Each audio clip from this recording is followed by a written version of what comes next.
అవన్నీ పాటించాలి అని ఖచ్చితంగా చెప్పి మరీ వెళ్తుంటారు.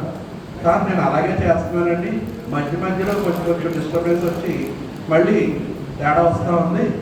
ఈ విధంగా అవడం వల్ల కొంచెం వెనకబాటుతనం అనేది జరుగుతుందని చెప్పేసి మళ్ళీ నేను సంజాయిషన్ చెప్పుకుంటూ ఉంటాను. ఆయన ఇచ్చే సలహాల వల్ల నేను ఇక్కడ కొంచెం అది కన్స్ట్రక్టివ్గా ఇచ్చే సలహాల వల్ల ఒక ప్లాన్డ్గా నాకైతే నేను ఏదో హై స్కూల్లో చెప్తా ఉంటాను, ఆ అనుభవంతో ఏదో చెప్పేస్తున్నాను తప్ప పాఠాలు చెప్పేయడమే తప్ప ఇలా చేస్తే మంచిది ఇలా చేస్తే మంచిది అనేటటువంటి విషయం ఆయన చెప్పే వరకు మనకి చాలా విషయాలు తెలియదు. అప్పటి నుంచి నేను ఆయన్ని ఫాలో అవుతూ ఆయన ఎప్పుడు వచ్చినా సరే కూర్చోబెట్టి మీరు చెప్పండి సార్ ఎలా చేస్తే బాగుంటుంది అనేటటువంటి సలహాలు నేను తీసుకుంటా ఉంటాను. అలాగే ఇంకా మాకు ప్రతి సమ్మర్కి క్యాంప్ జరుగుతూ ఉంటుంది. సమ్మర్ క్యాంప్ 4 రోజులు నిర్వహిస్తామండి.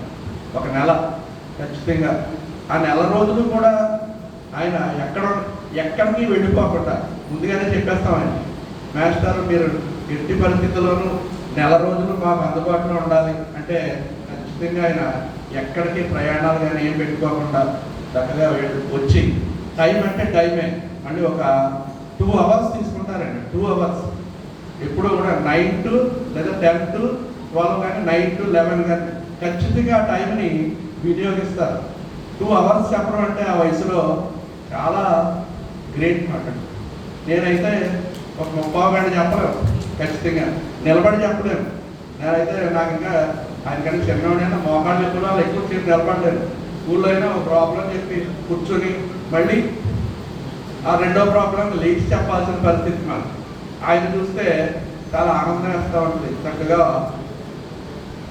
5 గంటలైనా ఆయన చెప్పగలిగేటటువంటి విషయాన్ని ఆయన రూపంలో కనిపిస్తూ ఉంటుంది. అలాంటి ఆరోగ్యవంతమైనటువంటి మాస్టర్ని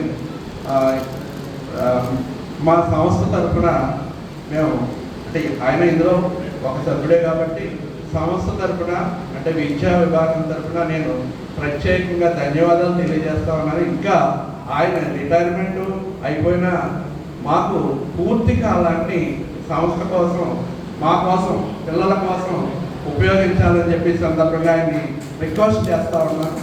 ఆ విధంగా చేస్తారని ఆశిస్తూ ఉన్నాను. Thank you sir. Thank you sir.